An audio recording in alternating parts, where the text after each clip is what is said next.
our fabulous friends, and Michael and Blair will think about our feelings everywhere with thoughts about feelings. Thoughts about feelings, yeah! You're back! Or maybe you're here for the first time with me and Blair and friends at Thoughts About Feelings. Today, we're going to be talking about representation. But first, I would like to do a mental health check with you about representation. Maybe you've never seen yourself in film. Maybe you've never seen yourself in books. Maybe you even have never seen yourself truly represented in the world. And I am here to assure you that you do belong. You always have belonged. It doesn't matter what's going on currently in the world. If someone is trying to remove you, if someone is trying to other you, I am here to assure you, you do belong. You do. For so long, people did not feel represented in libraries, in movies, but guess what? More and more, we are seeing that representation, and that is going to show itself even more in today's conversation. Absolutely. And we're going to talk about that with our friend Brian Michael Smith. But before that, let's get smarter in seconds about what representation is. Media representation is how different identities, communities, and experiences are portrayed across TV, movies, news, and social media. It shapes both how society views various groups and how individuals see themselves reflected in the culture. Meaningful representation goes beyond simple inclusion to include authentic storytelling, diverse perspectives, and has the power to shape narratives about one's own community. This can impact everything from self-image and cultural understanding to social justice movements and policy changes. Representation is so important because sometimes when we see, Barry Jenkins said this, when we see a mirror reflected to ourselves, it can help us realize all the things that we can do in the world. And Brian Michael Smith, you definitely embody representation. Let's learn more about our guest today.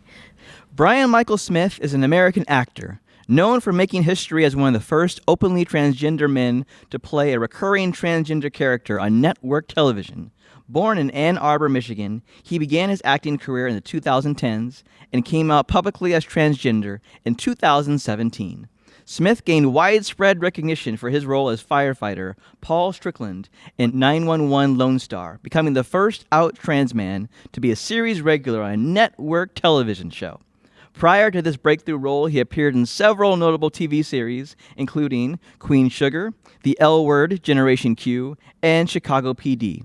Throughout his career, Smith has been an advocate for transgender representation in media, working to increase visibility and authentic portrayals of trans characters on screen. His groundbreaking work has helped pave the way for greater transgender representation in mainstream television. Thank you so much for joining us today. Hey, thank y'all for having me. I'm glad to be here. And I'm just glad to be on a show that's about representation, not just in movies and TVs, but also in books. Yeah. You know, just being in this library right now reminds me of like how much time I spent in libraries as a kid and what a great escape that was. But then how much of my imagination I'd had to like use to like picture anyone like me in it. So it's just to kind of see everything in this like full circle moment is really cool. Oh man, that's so exciting. And I love that you've already mentioned libraries because we like to start our shows, our talks, asking questions from the point of view of a library kid. A library kid is, of course, a kid who's been to the library, but it's any kid who ever wants to be at the library. It's even for grown-ups who wanted to be a library kid. It just embodies library joy. Mm-hmm. So our library kid question today is, since you play a firefighter on television, do you know how to be a firefighter in real life, since that's what you do for your role? And also, most importantly, from a library kid perspective, do you do your own stunts? Oh, I love these. These are great questions. Yes, the library kid in me is like activated right now. Well, I'll tell you this. I know enough, but I wouldn't say that I would like, be able to show up at the fire station right now to do anything. Like we did some training, we did some hands-on stuff, and then playing a firefighter for 5 years, we had the privilege of having a firefighter tech. We had Eric, who worked with us for most of the years, and then Mike Bowman was part of the training there. So they're guys who are actual firefighters who now use their expertise to inform other people who are making television shows or movies about like, how to actually do the job, And, somebody else told me a good way to kind of look at what we do on TV. It's like, it's for entertainment. It's not necessarily a documentary. So there's things that we know, like this is what actual firefighters would do, but for TV and how things play on the camera, we'd have to do them a little bit differently. So I would say I know like basic CPR. I know how to get my my gear on. Sure. I know what different gears do, but could I actually drive a fire truck? No, I would not trust me to drive a fire truck. I know how to dial 911 though, so I can help you in that. So that was great. And then the second part of the question was, did I do my own stunts? Do you do your own stunts? As much as I can. Like, again, in addition to the great like fire like technicians that we had on set, we also had a really great stunt team. And so what's interesting about doing TV work and film work is that instead of what you see on camera, which is just like the guy jumps off the building the one time and then they move on, it's like in TV it's like you got to do that over and over and over and over again. So you definitely want to rely on like stunt people to make sure that things are going to be safe for you to do that, but then also that you're not getting too tired to actually do the performance part of it, to do the emoting of the character part of it. But as much as I can to inform what my character is going through, I like to do as much of the action as I can. And as one of the few people on set who actually enjoys heights, you'll notice that if it had something to do with the ladder, it was You were up there all the time. me. It was probably me, or it's probably Tosh, who also is cool with that. There's a couple people who don't do that, but I'm like, I'm down. You know? Like that's what growing up, loving like action and adventure, like books and learning action and adventure movies. Like I'm like, throw me in there. I wanna play. Yeah, We that's gotta so have cool. you in Marvel next. Hey, we said it. Absolutely. Manifest. Absolutely. Look behind the curtain. Okay, listen, I just came from stunt training class right now where I'm learning some more stunts on fighting and combat for cameras. So Marvel, if you're listening. Absolutely. Yes, we'll have to send this directly to the Marvel execs. And so you play a firefighter, but I think, especially for me, seeing your role and knowing you as a friend, I feel like you have done so much to rise to the occasion. How does it feel to have people look up to you or look at you as representation? I feel it must be a lot of responsibility, but how has it been for you? I feel like throughout my adult life, especially after I sort of navigated my way through my own sense of becoming myself, I realized that sharing with other people what I've learned through my journey is like part of why I'm here. So I felt like that's my purpose. That's what kind of carries me through. That's what helps me endure the things that I'm going through, or kind of look at them in a way as not things that are like happening to me, but things that are happening for me. And so with that, I was like, let me be as prepared as I can to share with as many people as I can through my work, whether that's acting, whether that's having conversations one-on-one with people, whether that's having a keynote for a group of people. I feel like the kind of combination of my temperament and the skills and what I'm drawn to has kind of formulated me to like do this. And instead of kind of resisting that, which I had the inclination to do, is like, I just want to do this for myself. I want to be private. I don't want too much like negative attention where, we can get attacked for being different, and I don't want to be different. I don't want to be rejected. Working my way through that to be like, well, your differences have helped you understand the world in such a way that I think could be beneficial for somebody who is kind of sitting in the dark place that you were sitting in. So, what do you need to do to tell the stories the way that you want to tell to as many people as you can? And I'm like, well, I like to act. I like TV. I like movies. Let me prepare myself as best I can to do that. So, taking acting classes and acting training, doing the Meisner technique was really great for me because What's that? it's an acting technique. So in modern acting, there was a group they called like the group theater, and they studied Konstantin Stanislavski in Russia, and he sort of took a different approach towards acting that wasn't as gesture based and wasn't as performative. It was much more like rooted in your own experience, or like crafting an experience that you have a real experience. And this like it shifted the way that acting is. And so this group of Americans went and they studied there, and they came back to America. They formed their own group theater, and it was Meisner, Lee Strasberg, Stella Adler, and they kind of branched their ways with this basis, and they created their own sort of techniques on how to approach acting. And Meisner was like, it's going to be you living truthfully in imaginary circumstances, right? So that approach means you need to know who you are, and you need to know like what triggers you, where are your blocks, where's this, like you see what the situation and the acting brings up to you, and then you go to your therapist and you work that out. Like acting is not therapy, but once you kind of see what you're bumping into, or like where where these inroads are for you, then you learn how to like channel that into the work, and that's like the craft. But that approach forced me to like really take a look at like who am I, and like what gets me going, what triggers me, and answering those questions really sort of, I think, helped me get into that alignment of like, okay, now that I know who I am, now that I kind of know what the craft is and how to wield things, now I feel like I can do it. And I feel like I'm an actor. I want to get some more experience so that I can really show up on set and really do what I need to do. And then once I kind of got the basics down in that capacity, it was like, well, now what kinds of stories do I want to tell? And what can I bring to this role or to this show or to this character that no one else can bring because of my unique experiences? And so I kind of bringing that approach to everything. So if I'm being invited to have a conversation, it's like, I'm bringing myself. So what can I give to this conversation that somebody else in this room, no matter how much of an expert they are, you know, what their background is, I'm unique. I got a really unique point of view. So like, how can I add that to this? You know? Yeah, you mentioned knowing who you are. You mentioned like contributing to the conversation. I think both of those things are so very difficult, even in today's age. I mean, it's 2025. I don't know when you might be listening, when you might be watching this, but we're talking right now in 2025, and representation is still happening. Oftentimes, it's happening for the first time. I'm sure there's some kids who have seen you as the first time. Maybe they've even seen a black firefighter at all. Maybe it's on film, but they've never seen it in the actual in their neighborhood, and they've never seen it on film. I think it's similar for all three of us. I think for Blair, it's oftentimes even though you're not an official history teacher, oftentimes people will watch Smarter in Seconds, and they may realize like, oh, you know what? I've never had a black teacher. I've never seen a black person teach me about history. And it's the same thing I experienced in my career as a librarian, where being a children's librarian, being a supervising librarian, there were literal kids who would come up to me and say, or they wouldn't say it to me, but they say to their grown-ups, I didn't know black people could be at the library. Yeah. I didn't know it was possible. And they're actually voicing it because it's what we were talking about, that they didn't know who they were. They had never seen that and thought to themselves, this is actual reality. This is a reality. This is what we're talking about. Yeah, I can totally like connect to like that feeling. Like remember growing up as this kid in Michigan and like watching so much TV and watching so much film and like knowing like I really want to do that, but not knowing how can I do that when there's no one like me? Maybe I won't be able to do this because people like me don't seem to be doing this. And so having that in the back of my mind, realizing that's not true. Like I can be the first, and having like this idea, like I can be the first. You know, I played on the boys football team in high school all 4 years, and like that really kind of planted the seed for me. It's like I can be the first. Like I can do it.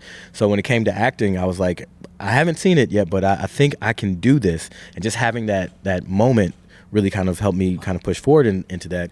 And then seeing that representation, seeing, you know, other people like, okay, if Denzel Washington can get an Academy Award, if he can get these kinds of roles, if he can take roles that have been written for white people, but he can do it himself and like do it in a way that's so authentic, then there's something there. And I feel like it wasn't until, you know, 2013, 2014, where I saw, you know, Laverne Cox as a black trans woman playing a black trans character that was like, you know, an authentic 3D representation of a human, that I was like, okay, now that I have this other, you know, group of skills in my toolbox and I feel ready and I know what I want to do and I know that I have this unique point of view and there's opportunities, like now I know I want to do that because I recognize how important it is for somebody else to see someone like me in this role, and like again seeing more trans feminine representation but not seeing trans masculine representation. I was like, I think this is where I need to, you know, kind of step up. I think this is where all these parts of myself are like lining up and I feel prepared to meet this moment, you know?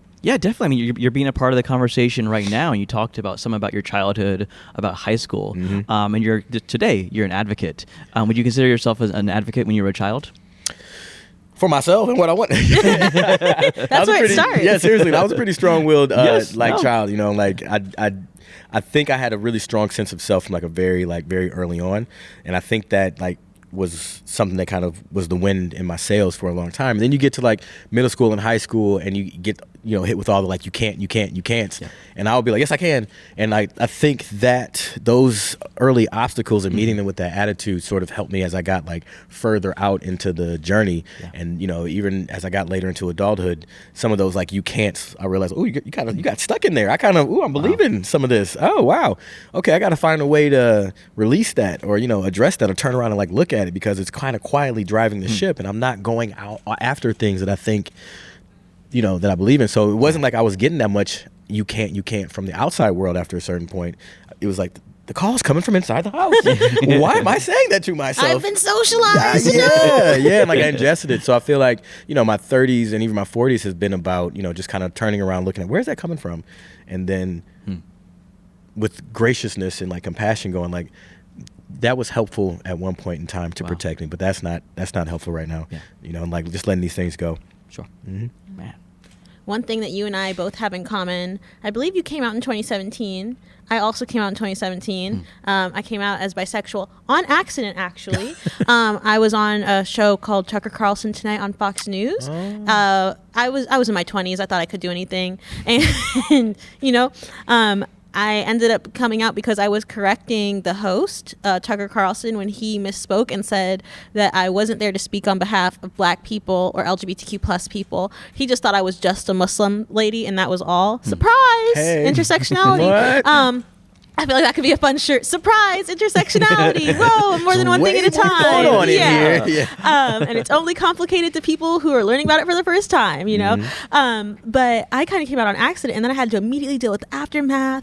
The folks over at GLAAD were really helpful and kind of helping me pick up the pieces and figuring out like how we could fundraise and support the queer Muslim community.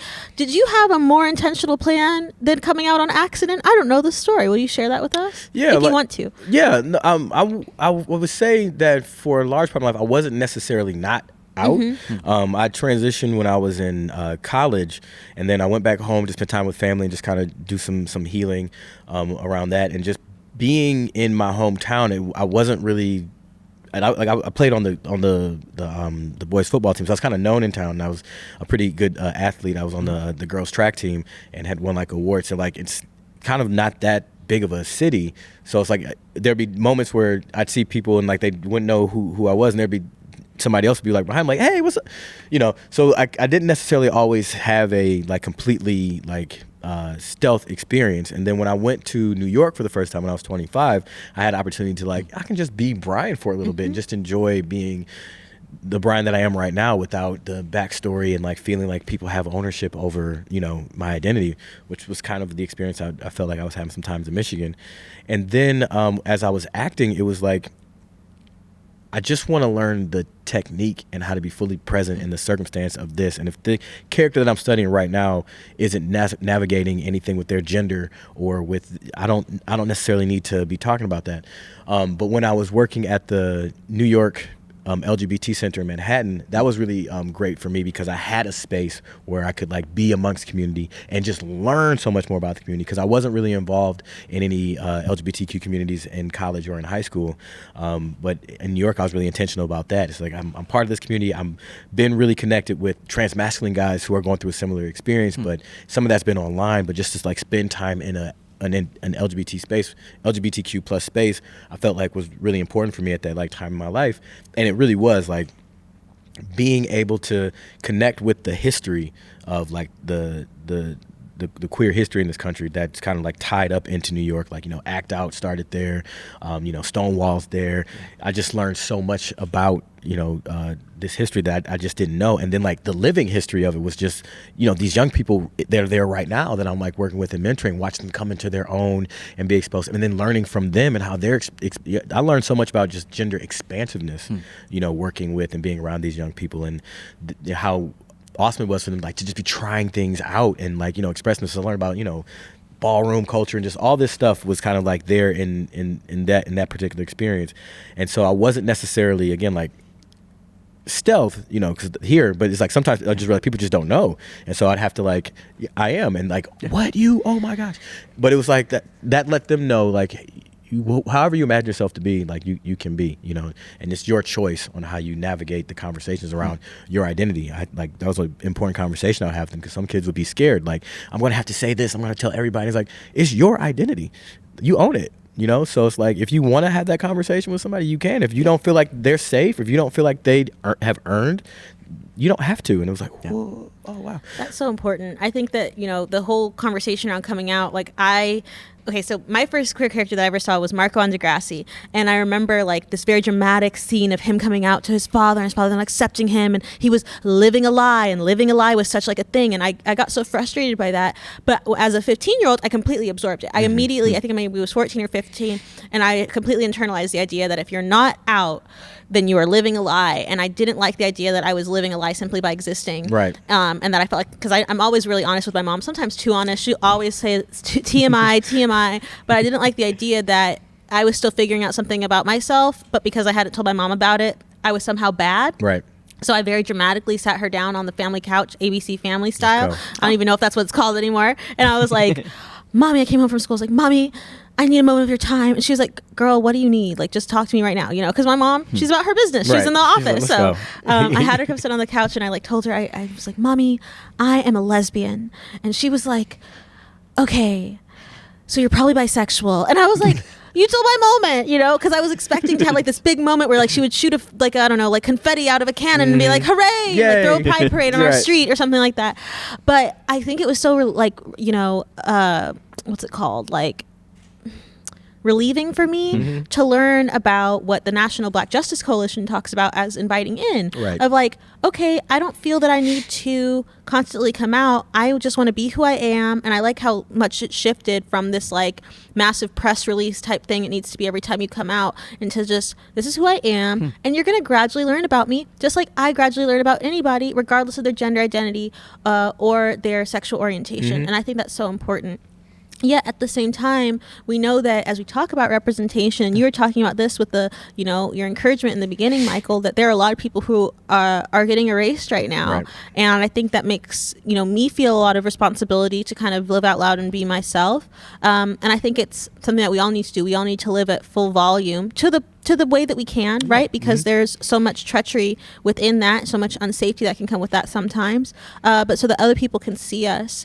And you've decided to do that. One thing I love about you and the work you do is that you're never like, okay, I'm the only one, let's leave it there. You're always thinking about who's going to be the next. Yeah. What inspired that within you? Just having people who came before me, you know, like I don't exist in a vacuum. There's so much that I would not have been able to do if there wasn't, again, someone else who had already paved the way through their blood, sweat, and tears and kind of like showed me. That was another great thing about working at the community center is like I'm connecting with the young people, but again, I'm connecting with the history now, having an understanding like how do we even get here? I mean, the first like real trans masculine person, the trans man that I ever seen was Jamison Green, and I only saw him because he wrote a book about his experience called Becoming a Visible Man. And so when I went online trying to like research, is there anybody else like me? You know, his biography came up and I'm reading through it, and for the first time I'm like, I'm seeing like pretty much my exact story. So many other stories would like kind of seem similar, and then it's like, then I realized, you know, I was attracted to it. I was like, it's not about the attraction. It's like, you know, but they knew and they felt and they embraced being the gender that they were assigned. I'm like, I don't know. So reading Jamison's is like that, it all tracks. And then seeing, you know, his transition, his journey into like becoming this man that he is was like incredible. And he's someone who has been super intentional about making sure that trans people are connected to resources that they need. He's like on the, you know, the W path. So like advising health professionals on like what are the best practices on how to treat people, or, you know, not even advising, but like learning and like then spreading that information out. So because of him, this like, you know, confused kid in Ohio was able to like see a path forward and like, you know, get key information. So for me, I'm like, I have to do the same thing. Like I don't want to be in darkness, and I don't want to leave anybody else in darkness. And so I'm going to use my tools and my opportunities to like shine the light that I've been able to get, you know, to give to somebody else. You gotta light somebody else's candle when somebody lights yours is kind of how I see it, you know? And so that's kind of like why I do what I do, and why I felt like it was important in 2017, where it's like, now I want to be more intentional about the work that I do, because now I can see the gap in the stories that are out there and the gap in the kinds of roles. I don't see any stories about adult trans men. You know, like the stories that I do see are like they're young and they're like thinking about it and they're doing the acceptance stories, you know, which that had a place, and but like to even think, I couldn't picture myself as an adult. You know, when I was in my 20s, I was trying to navigate. Like I just didn't see it, and like so I couldn't form it in my mind. Like this is a crazy gap to have. So I'm like, I need to do that. So to be a man who's like, you know, living further in life, I want there's things that come up when you're in your, you know, your 30s and your 40s that you're not experiencing when you're in your 20s that can really inform so much, you know? So I was like, I want to create those kinds of stories, and I feel like I'm ready to do that. And now the moment is kind of meeting my intention, where the opportunities were full of more stories like that. At least they were trying to move in that direction, like with Queen Sugar. I'm like, if they didn't know that I was a trans actor, they would have, you know, never like reached out. So I was like, I need to make sure, because I want to take on these kinds of roles, that people know that I'm available for those kinds of roles.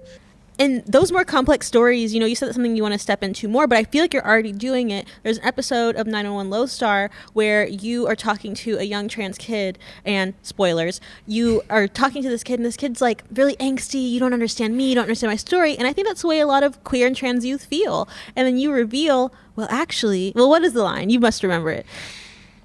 I was like, I do. I'm trans. I asked him what makes you think that, like, that I wouldn't understand. And he's like, well, you're like this hero and this firefighter. I was like, yes, and I'm trans, And I thought that was like important to do. Like, when we were talking about what Paul's storyline for season 5 was going to like do and entail, I thought, listen, something that was really important that we talked about that I haven't seen on this show is, when Owen was trying to offer him the job, and what made Paul like really consider it was he said, somewhere in this town there's like a young trans kid who doesn't see themselves, and to have you on this team like that could really like help out. And I was like, that's right. So I was like, great. And so we did the whole show, and I realized like very rarely on television do you see more than one trans person. And we have friends, like trans people connect with other trans people. Like we so I was like, I want to like do that. And then I thought what was important, for Paul was kind of like important in my life. It's like, he's someone who wants to like he wants to help, and he wants to, be able to help in a way that, is unique to him. So I was like, I talked to Rashad Rizani, the showrunner, about like, hey, we talked about this in season 1. Can we bring this back somehow in season 5, where it's like maybe he does have a relationship and a connection, because I think this intergenerational connection is also like really important. So also, and someone who isn't necessarily another trans masculine person, but somebody else is on the spectrum, so we can see the dynamics at play within the community, because there people we're under the same umbrella, but we have different experiences, whether you're trans masculine or whether you're non-binary or you're trans feminine, or kind of like where you're at. And there's some interesting dialogues that can happen, even within the community, I think, that would benefit the communities to hear it, but then also benefit the other communities to kind of like see this, And he was like, yeah, let's do it. So he, wrote this scene and brought this character in. It was played by Miles McKenna, who did like such a great job. And again, like that's such another like a great example, like intergenerational. Like Miles McKenna is from, I want to say like the generation that came like just after my generation. Like there's like a post-internet like trans contingency, so I'm part of that. Like I found people online, so I was able to connect. Jamison was part of like the newsletter and like go to community meetings and like find people like on a very like analog way, and they had a different experience of like gathering information and sharing and finding community, as opposed to like me, who came up in like the early 2000s, which I'm like, I had online communities like Yahoo and like things like that. But then things shifted again with YouTube, and like there's this whole group of people in this community of like young people who are transitioning, who are able to find one another and build community through YouTube. And then the generation after that is like the TikTok generation. So it's like, but they're folks having, who are like, documenting their transition one day at a time, like Dylan Mulvaney. Right. And like, so they are having they're part of the same umbrella, but they're having a different experience, and they're having a different cultural experience. But it's great to have these intergenerational conversations, because right now, with all the attacks that are going on, with all of the progress being rolled back, a lot of these younger people who are used to the world always being kind of accepting in the way that it has, it's they're freaking out, rightfully so, but it's because they don't know that we got through this before, and they don't know that there's plenty of people who are alive right now who were able to build community and help us get access to care and do these things before the internet, before TikTok, before the video. So it's like when we get everybody together, it's like you go like, oh, we're going to get through this. We've gone through this before. The history is cyclical. The pendulum is going to swing back. You know what I mean? Yep. So it's good to be able to bridge that. So to be able to put that in the work, I thought was like just, And it immediate chills when I saw it. I love that it was captured, because those stories are necessary. Yeah. Mm-hmm. Thank you so much for sharing your story with us. It's been such so enlightening to hear your experiences. I think that's really what representation is. The two of you have said it multiple times. You mentioned the word stories. That is what representation is. It is stories. So, of course, we're in the Altadena Library, so it's only fitting that we're talking about stories when it comes to representation.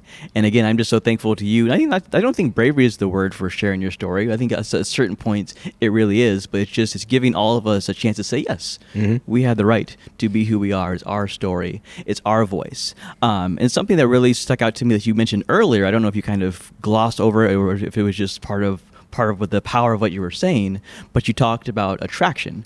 And I think that's something for, again, being in a library, talking about library kids, talking about library grown-ups. There are so many people who are upset about kids being transgender, being themselves. And I think oftentimes I've posted various pictures attempting to be an ally, and people are just up in arms and they just say, oh, but it's all about their attraction, who they're attracted to. And I think I'm gathering from what you're saying and what other people are saying in conversations with Blair, it's more so about the identity. That's the focus. And I think for me, for teachers, for educators, there are so many kids, I mean, library kids, grocery store kids, unhoused kids, all sorts of people who are terrified to be themselves because of those misinterpretations, because they're so afraid because of this outcry, because people are just putting out their own biases, their own fear.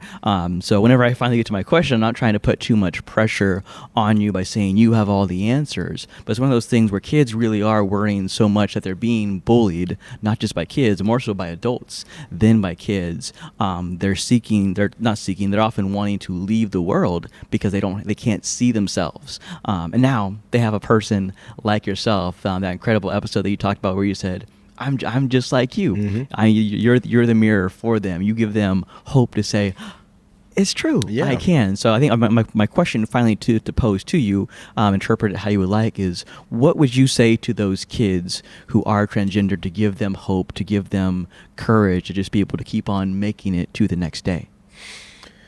It may not seem like it because of your environment or like the people that you're around right now, but you matter. Like, you matter to this world. You're here for a reason. There's something very unique about you. Like, all of us are a unique expression of the universe, right? Like, you're bending the light, you're bending the energy in such a unique way that only you can do, and it contributes to what makes the life. So it's like you are a part of life. Yeah. So it's like, try as hard as you can not to let small-minded people who don't understand even who they are, like, dictate who you are and what you're here to do.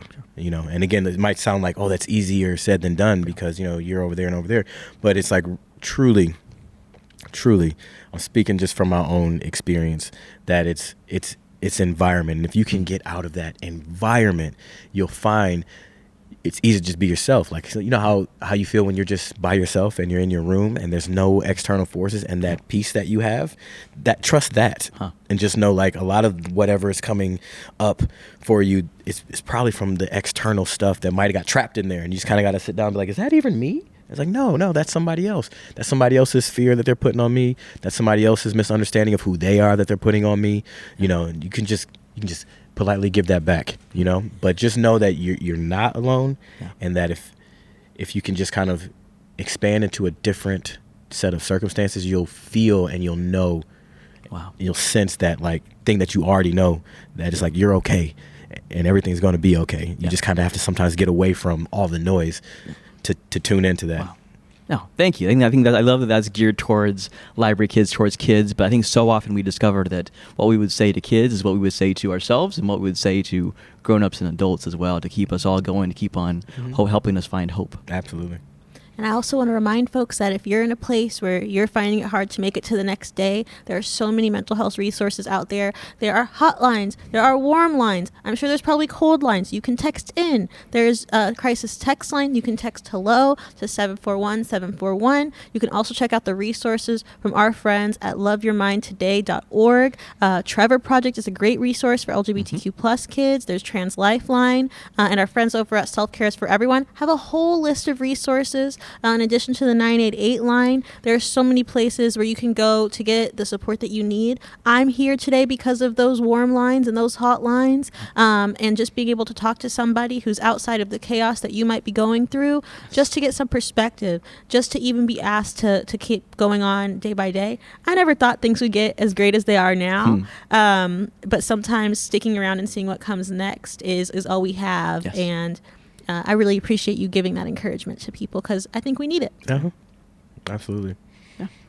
On that note, I want to, Every episode of Thoughts About Feelings is brought to us thanks to our friends over at Ninth Planet Audio, self-funded by myself and by Michael. And so instead of us having sponsors or brands, we actually have acts of self-care that we can take in order to, so today's episode of Thoughts About Feelings is brought to us, not by a sponsor, not by a brand, but by an act of self-care, and that is giving yourself a compliment. Now, this can be really difficult because a lot of folks, whether that's the internal noise you've been talking about from somewhere else, from society, are told that they shouldn't like themselves. Some people are told that they shouldn't praise themselves because that makes you pompous. Well, you can be confident and humble at the same time.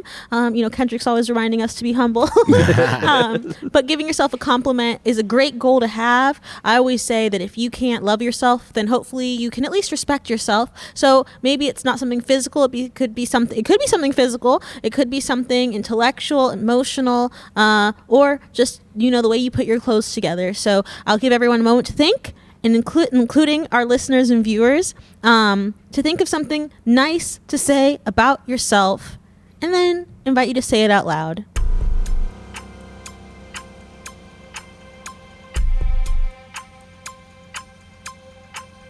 I can go first to break the ice if we want to do that. Please. Okay, I have to think of it first.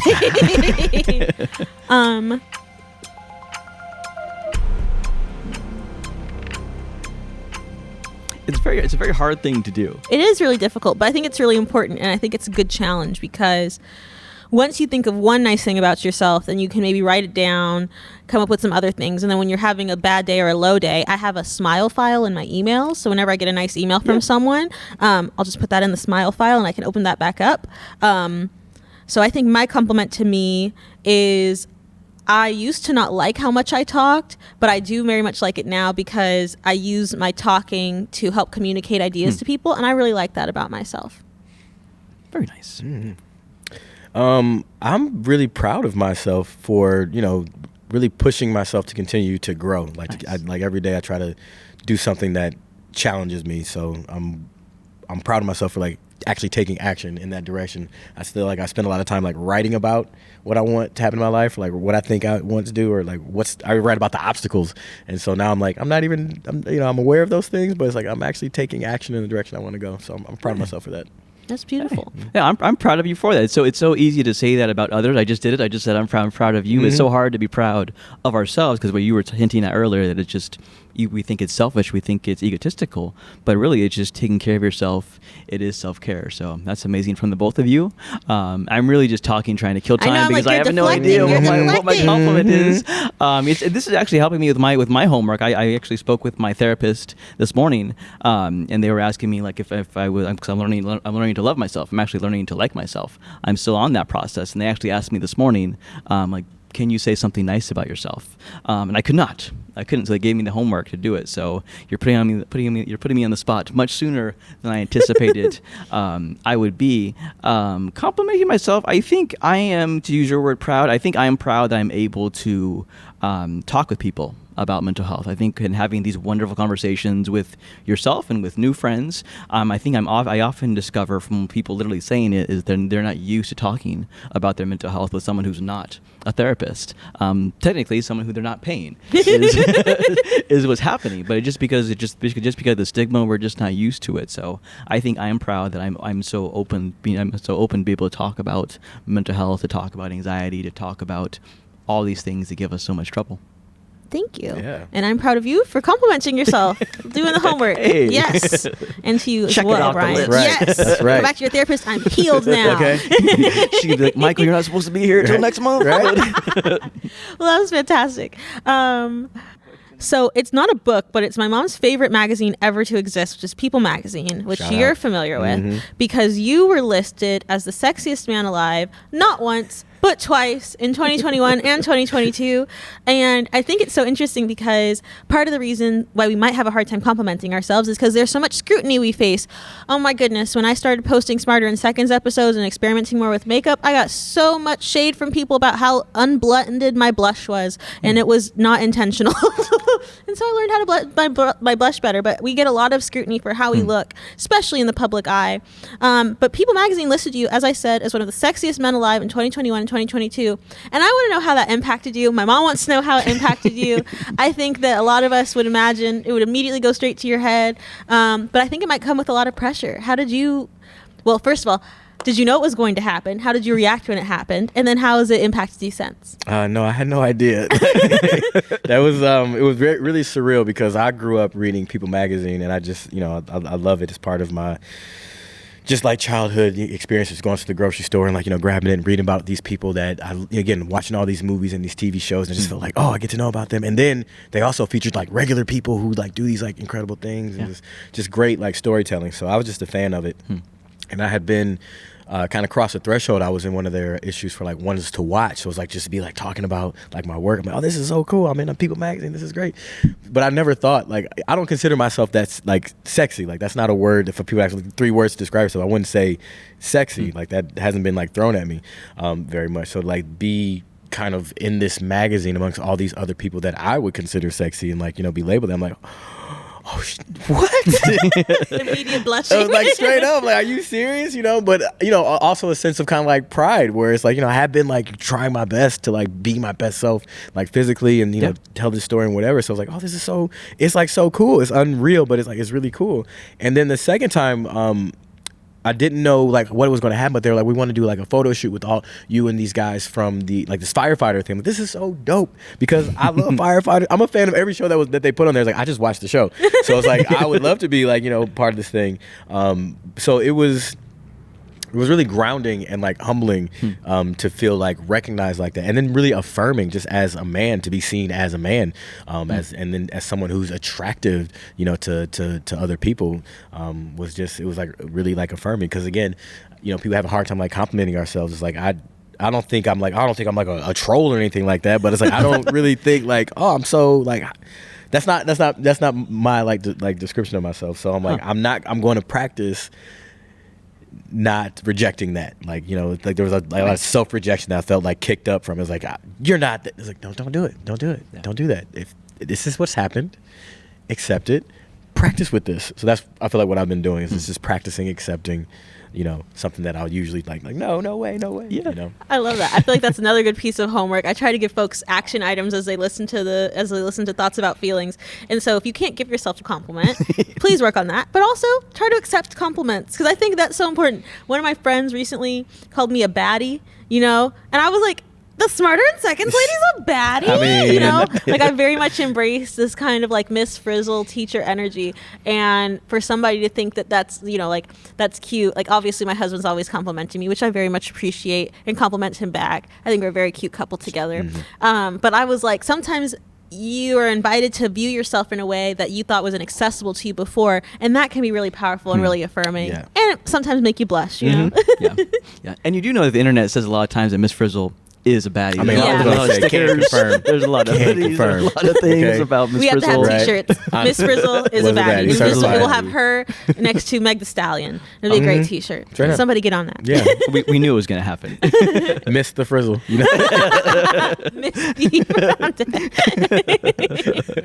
We're talking about so many amazing things. I mean, we've been talking about advocacy, talking about representation, talking about LGBTQIA+, transgender, so many things from childhood to now, for all of us just trying to be who we are, talking about compliments. And a lot of that can be draining on our mental health. So as you think about being an advocate, being an actor, both things start with A, advocate and actor.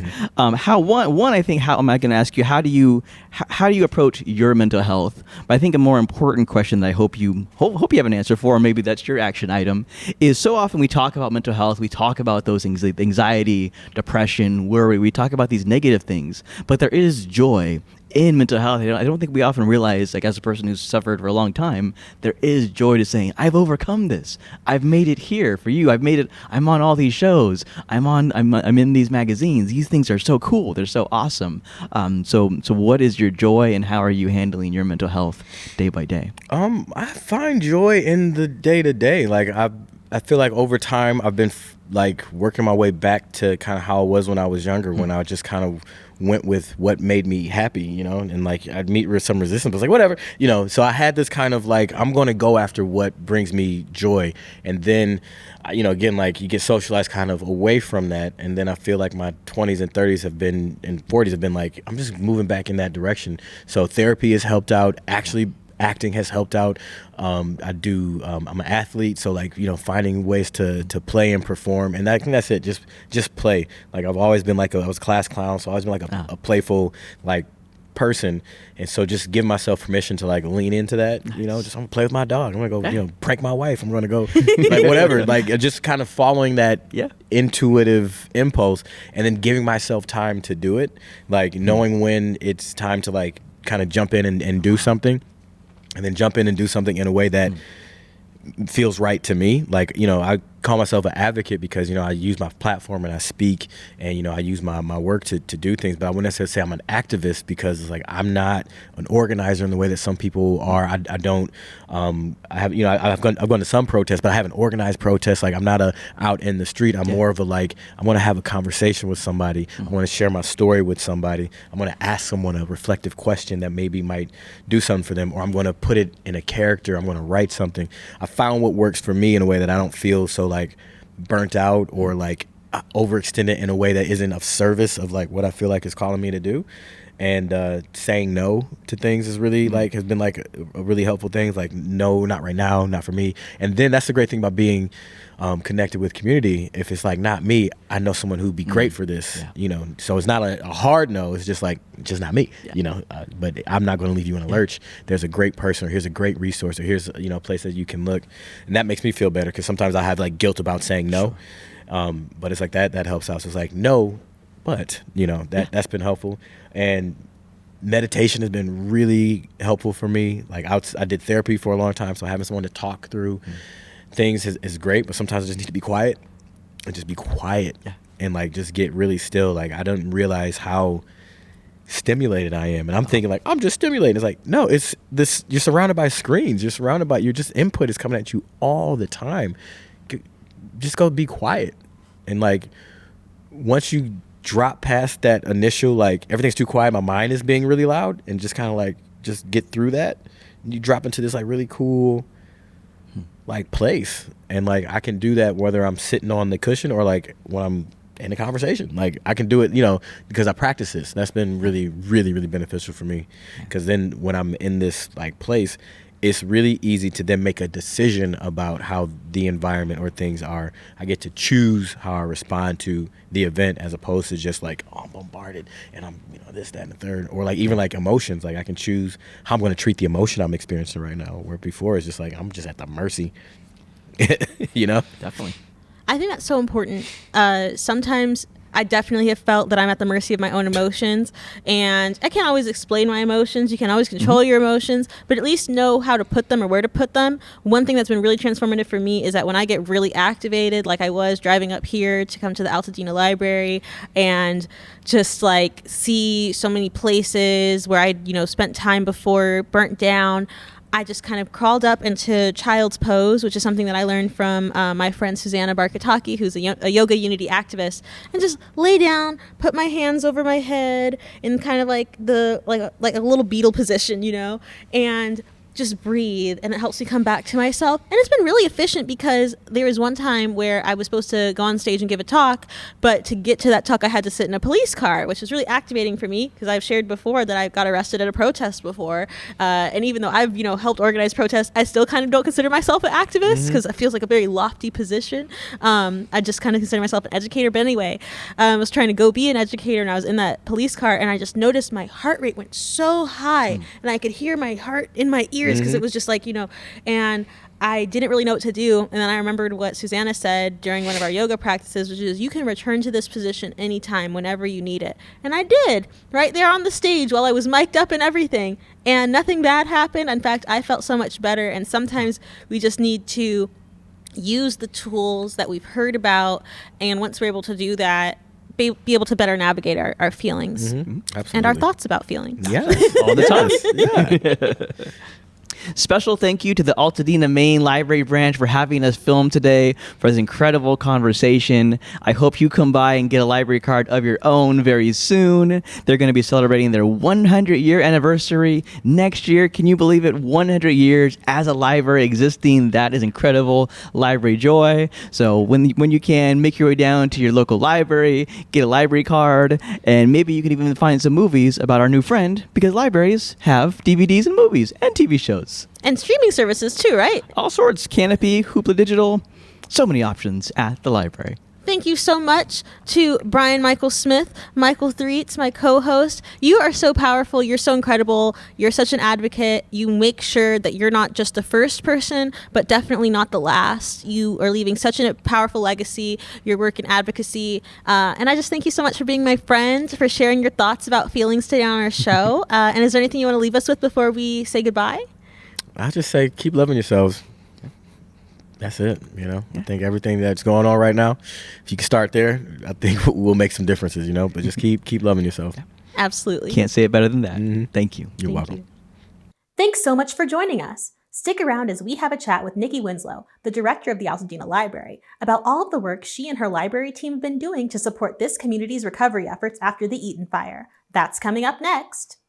Hello and welcome back, Thoughts About Feelings friends. Today we're here with Michael Threets, of course, my co-host, and our new friend, Nikki Winslow, who's here at the Altadena Library main branch. So the Altadena Library has been through so much, particularly following the Eaton fires. This library that we're here, my dad would come to this when he was a young man. I would come to it when I was a little girl, and so it's so special to be able to be here. We went to Michael's home library up in Fairfield, and now we're back over here in Altadena. There's been so much going on. Thank you so much for allowing us to film here in this space. Will you share with us what brings you the most joy when it comes to libraries? Wow, working in Altadena especially, I'd say it's just seeing the passion that people have for the public library. This is a community that, seriously, like you just talked about, coming in as a child, loves its library. Like the week of the fire, there were days that rumors got out that the libraries had burned down.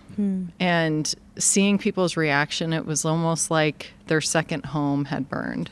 So it was really important to the staff and I that we get up here and verify whether that was the case or not. And being able to share the videos and the photos to confirm that both library buildings were still standing, I think was one bright spot.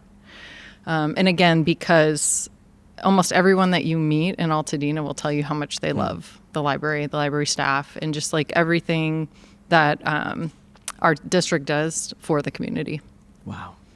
I love that so much. I think I'm about to ask you a very open-ended question. I kind of know the answer, but I think when I first heard about the tragedy of these fires, I reached out to Blair. I reached out to other people who I knew live in the area to make sure that they were safe. And then being a library person, I kind of quickly was like, how can I help? How can I help you all get books? How can we tell the stories? And I was so happy to learn that everyone in Altadena, in Southern California, was already doing it. People like an author, Veronica Bane, Octavia's Bookshelf, they were already starting all these drives, all these campaigns to restore the book collections of your community members. They're trying to make sure that you guys as library people were able to have books, that you were all safe. So what did that mean to you to see the community come together with book joy and library love?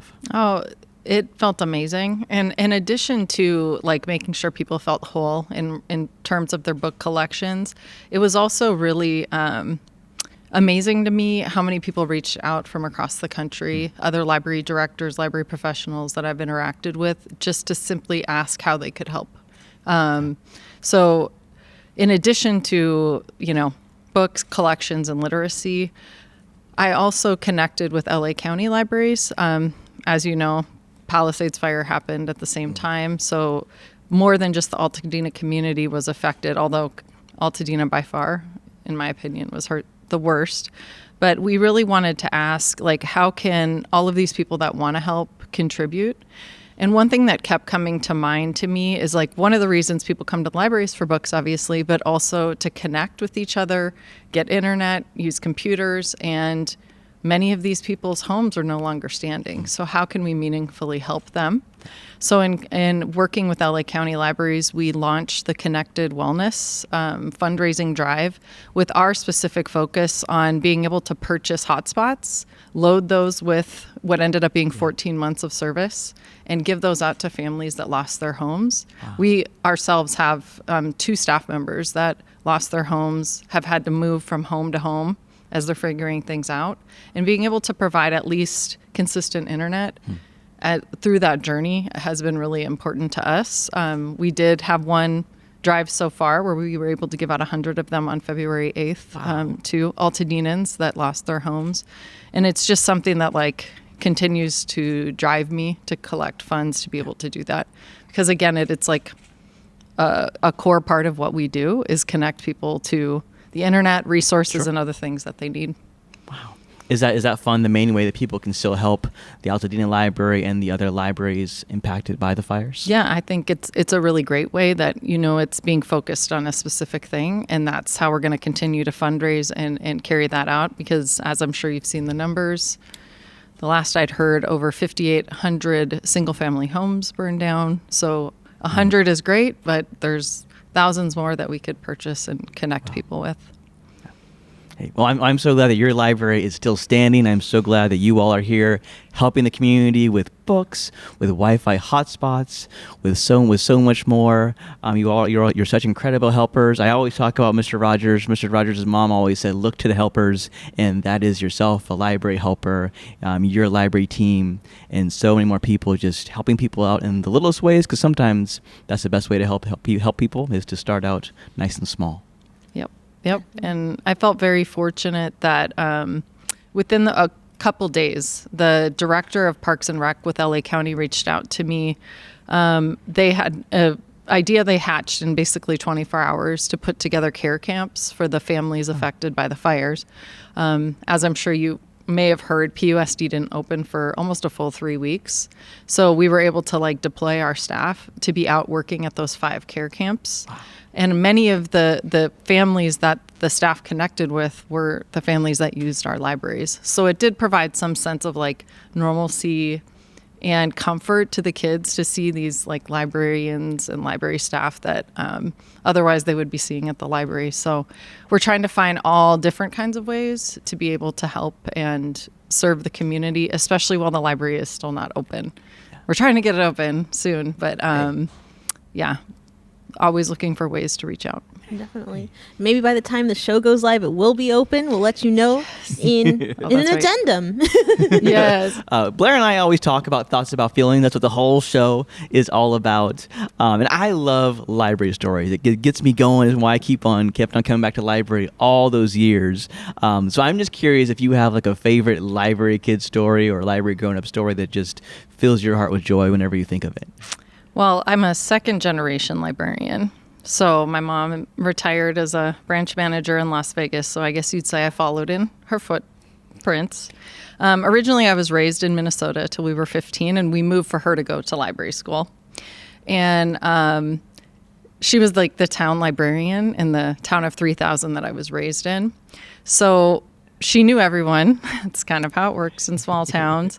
And one thing that always makes me giggle and feel very proud is that when other parents would come in and say Denise, don't let Jenny read this book.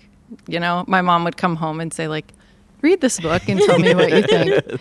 So I just love that I was raised by someone that was so open-minded, really believes in not censoring, providing information, and just being an independent thinker.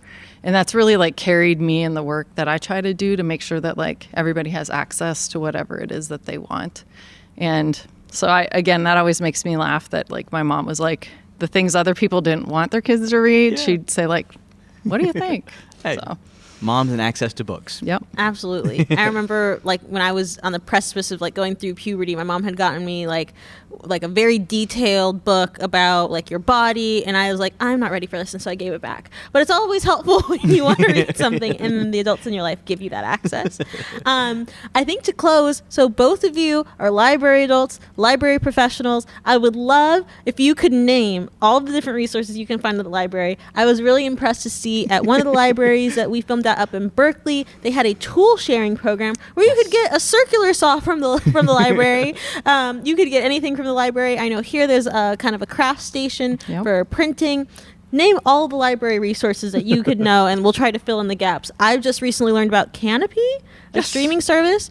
Libby, which is for audiobooks. Audiobooks and ebooks. Yeah, that's all I got. I'm not a library professional, but luckily I'm friends with some. Hey, you're learning. That's the whole joy of libraries. I mean, we just talked with Brian, so of course there's movies, there's TV shows. I mean, you're the wonderful library director. What all does this wonderful library have to offer? We also have a tool lending library, which we put together in partnership with Plant Material, which is a nursery off of Lincoln and Altadena, which is still standing, where they set up a checkout station. You get a library card and you go in there and check out the tools. That was an extension of our Library of Things, which came to be during the pandemic when people really wanted the doors open to the library. It was largely because they needed laptops, hotspots, and other things. And from there, it grew into hiking backpacks, state parks passes, sewing machines, telescope. We have a telescope that was calibrated by JPL, which is in our backyard. Neighbor, So many other things. And really, like, it's largely driven by feedback from the community. Yes. Like, it'd be really great if you could add this extension to my kitchen aid, you know, because I don't know if I want the pasta extension, you know, so... And our Fab Lab, we have music mixing equipment, an embroidery machine. You can 3D print for free, like all kinds of different equipment in there, which is why we're going to be renovating the main library. And part of that is to create a bigger space for what we call the Fab Lab or makerspace, which is like where I think kids and adults can really connect with different kinds of equipment or things that they may have interest in, but maybe don't want to purchase until they know that. You know, I think there's so many other things. Exactly. I mean, there's seedling libraries. You can start your own garden courtesy of the library. There's musical instrument collections. So many kids are like, I want to learn the guitar. I want to learn the drums. And the parents or grown-ups are like, we can't afford a guitar. They're very expensive. And the so library's like, we have one for free. Yeah, and we have we have accordions too. We have ukuleles. All these things. There's board game collections. Grown-ups don't like when we mention it, but there's video game collections. So you can like me. I just started playing Animal Crossing by way of the library. There's all these different things at the library. I mean, I think you speak with every single library person, and you're going to learn about new things. There's all these different libraries that offer different things based on their funding. I think that's what happens when I talk about the Library of Things on social media. People are like, all my library has is books, which often you'd be surprised to learn you may actually have more than just books, but sometimes depending on the funding, it could be that that's all that library can offer, but it goes into what you mentioned earlier about community feedback. Yep. If you want your library to have board games, musical instruments, all these fun things to get you into libraries so that we can get you started checking out books and graphic novels and manga, then email your library staff, talk to your library staff and say, I want my library to have these things, because then the local leaders will say, all the community talks about is wanting this from the library. Maybe we do need to give more and more funds, more and more resources to the community, like your Wi-Fi hotspots, so that the community can, one, start to rebuild, and then once they rebuild, they can flourish by way of the library. Exactly. And you can't leave out programming. Yes. I mean, that's the other thing. There's so many things. You know, I got thinking about on the other side of that wall is our children's section. And we really did a huge focus in the last 2 years on expanding our early literacy offerings, which also lends itself to like programming that helps parents, give them resources to understand the development of their child, especially in those first 5 years. Like we've, through grant funds, been able to purchase Love Every kits, which if you price those out, I think they range from $100 to $150 a kit. And they're like based on 0 to 2 months, 2 to 4, you know, so it's an expensive collection, but we've been able to offer that. And then also like training parents on why those developmental milestones are important. Yeah. So again, like it may be a collection, but it's also an opportunity to not train, but share resources with parents and families. That's really important to the development of their kids too. That's fabulous. Well, thank you so much for joining us. My invitation to you today, our action item or our homework, we should just start calling it homework, is to go to your local library. Get yourself a library card, as Michael always likes to encourage you to do, and learn all the things that your library has to offer, because there's so many things. I had no idea that there was a tool lending program here at the Altadena Library. And what was the name of the organization? Plant material. Plant material, right here in Altadena. I know it's going to be so helpful for so many people who are currently rebuilding their homes, trying to pick up the pieces. So you never know what you can find at the local library, but you're definitely going to be grateful once you find it. Support your local library. Come on down to the Altadena Library. Once they reopen, you can be a part of the celebration. But in the meantime, go to your local library. Libraries tend to be 24/7. Digital libraries. Learn something new about your local library. We've got some thoughts about feelings. Think of the places we can go, and the people we'll meet, the things that we'll see. What do you think? Are you feeling me?